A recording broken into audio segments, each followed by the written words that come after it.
مازن قمصية وزوجته وجيسي قدما إلى فلسطين في التسعينات بعد تعارفهما في الجامعة ودراسة الماجستير والدكتوراه. أنشأ المتحف الفلسطيني للتاريخ الطبيعي في بيت لحم. جيسي التي أتت من تايوان انسجمت وانخرطت في مجتمعنا الفلسطيني وثقافتنا العربية. دعونا ندخل المتحف الفلسطيني للتاريخ الطبيعي ونتعرف على مازن وجيسي. Welcome to our show, Mazen and Jesse, Ramadan together. And thank you for inviting us to this amazing museum, which we'll be talking about shortly. First of all, let's go back in time. I'm curious to know how did you meet? Well, I met her at the orientation for international students when we were studying in the United States in Texas. She was doing her bachelor, master. I was doing my PhD in Texas. So, Jesse, all the way from Taiwan to Palestine, different cultures, different language, different traditions. Who are you from this beautiful mix? Actually, we were in the U.S. for a long time. During this period, we visited Palestine 2-3 times, and so it's coming here in 2009. It was not totally strange to me, but to live here, it's very, very fortunate experience, and the difference in the food and the scenery and the holy places, everything. People, the people from all over the world try to come here, a special place. But imagine I am here every day. I can go to the holy sites, the Church of Nativity daily, and I can enjoy all the food here and the hospitality. It's really, really nice experience. Are there any similarities between the Taiwanese culture and the Palestinian? Yeah, there's a similarity in the family unity, In Taiwanese culture, in a traditional Chinese and Taiwanese culture, we're also very family together. And in major Chinese holidays, people, if you are not in your hometown, you will try to come back home to gather in these very important holidays. And I see the same thing in Palestine, also in Arabic culture too. And we have special food to eat during special occasion. Over here, there's special food and occasion. Children all want, in the holidays, and they're happy to, in the Ramadan, in the Chinese New Year, they dressed up, and they wanted to. Looking forward to have gifts.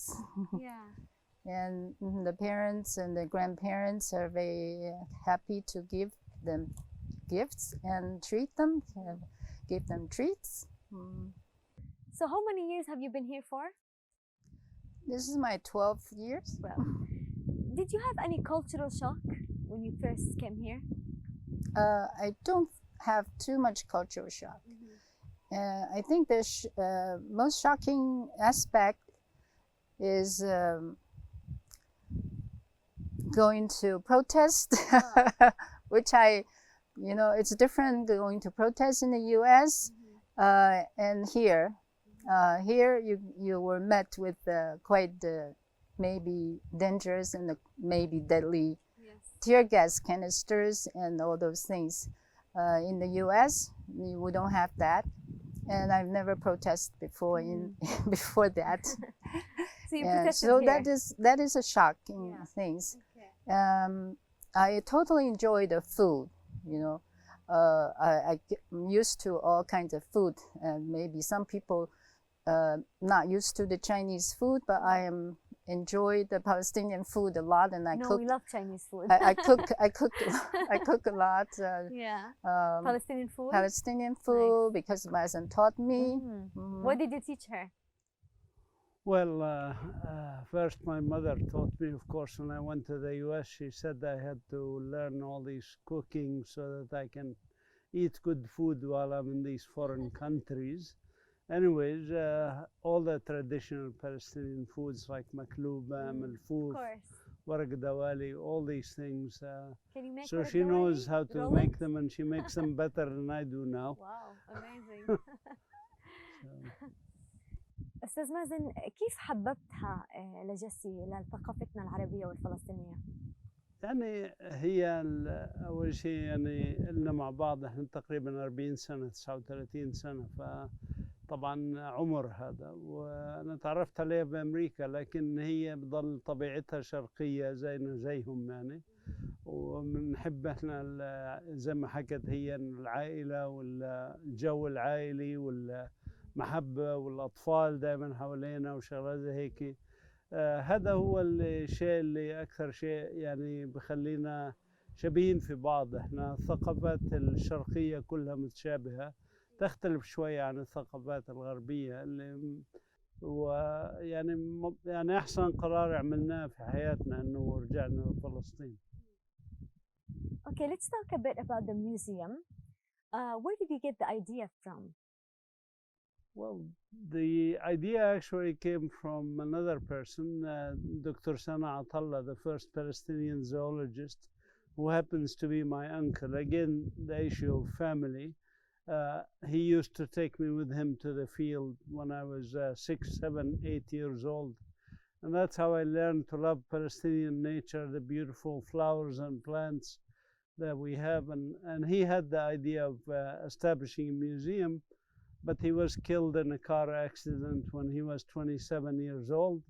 And I was fulfilling his life dream, basically, of establishing a museum of natural history and a botanical garden, يعني حديقة نباتية. It's beautiful. احنا فكرة برنامجنا بتسلط الضوء على يعني الشعب الفلسطيني رغم اختلاف العقائد والأديان، إلا إنه بنتشاطر وبنتشارك في الطقوس وفي الاحتفالات. كيف بتعيشوا أجواء رمضان؟ ما إنه أنتوا طبعاً من الطائفة المسيحية أكيد. ستي ميلي عطلة اللي هي أم العيسى عطلة، لها سنة عطلة، كانت تصوم رمضان، وأنا برضو مرات بصوم، يعني بحاول قدر الإمكان، هلا خطيرت يعني، بس بحاول قدر الإمكان إنه أصوم رمضان، لأنه إحنا ثقافتنا واحدة يعني، ودائما نتطلع كمسيحيين فلسطينيين نتطلع حتى لرمضان، حتى لو مش من ناحية دينية، من ناحية ثقافية، وجود الأجواء الرمضانية المميزة يعني. ونفس الشيء يعني إخواننا المسلمين يتطلعون لأعياد مسيحية ونشارك بعض، لأنه إحنا شعب واحد يعني، وبنشارك في هاي الأرض، ومحبتنا للأرض، وكل طقوسنا حتى الدينية دخلت فيها ثقافة كنعانية وأشياء كنعانية قديما اللي بنشارك فيها. The most exciting is to have kataif. Yeah, you like it? I like the cheese one. Yeah, me too. Yeah. And we had communal iftars here at the museum also, like for the employees and the volunteers at the museum. Yeah, I think we missed it on Monday. 2 days ago we had that here. We have the every year. Yeah. Every Yeah. year we Next have a year we'll come. communal iftar. Okay, I want to thank you very much for inviting us to the museum. شكرا كتير. كل عام وانتم بخير. كل عام وانتم بخير. رمضان كريم. رمضان كريم.